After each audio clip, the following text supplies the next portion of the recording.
Welcome to the Corona Correction Series in association with Refinitiv. I'm your host, Roger Hirst. Richard Peterson of MarketPsych Refinitiv analyses trends in global media, including trends in sentiment. They've been studying the current coronavirus outbreak and comparing it to previous incidents. I asked Richard to outline the current trends. So I'm Richard Peterson. I'm the CEO of MarketPsych, where we do text analytics on news and social media to try to understand global trends and patterns, especially in the financial industry, but also in geopolitics.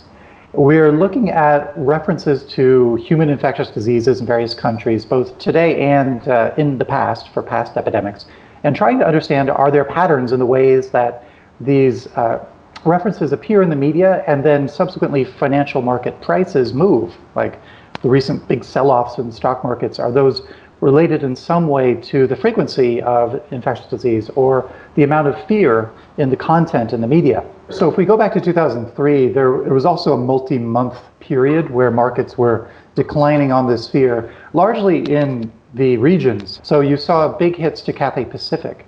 And so we see that with Cathay Pacific falling as the infectious diseases are more widely discussed and as fear rises, though we also saw that the references to disease tend to continue throughout the remainder of the outbreak. But what we find is a good timing tool to predict when the recovery will happen is when fear starts to decline. So when fear in the Hong Kong media starts to fall, that generally indicates that we've hit the bottom. Are there any signs that we've seen the peak fear in China? It does look like we've hit peak fear in China and Hong Kong as well. So we do see that those are falling and have been falling for several weeks. So that was surprising to us. We thought originally maybe that occurred because of the strong liquidity injections in China. But nonetheless, they've certainly hit peak fear already. And sentiment is improving. So people are becoming more positive about the economies there from a very low point, of course. In the United States and in Japan, and we also are seeing fear continuing to rise. South Korea, we see a turnaround as well. So we do see that fear is starting to fall in South Korea. So it depends on the region, and I think the level of containment of the outbreak as to where the fear levels are. What is the sort of time frame? Because you say it doesn't look like we've hit peak fear in Europe or the US.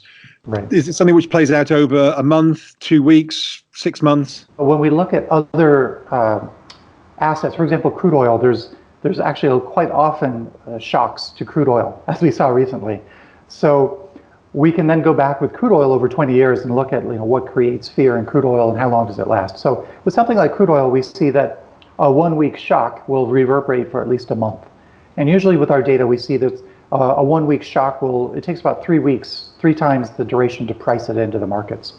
And a 1 week shock can be anything like an increase in the number of cases or an increase in the uncertainty.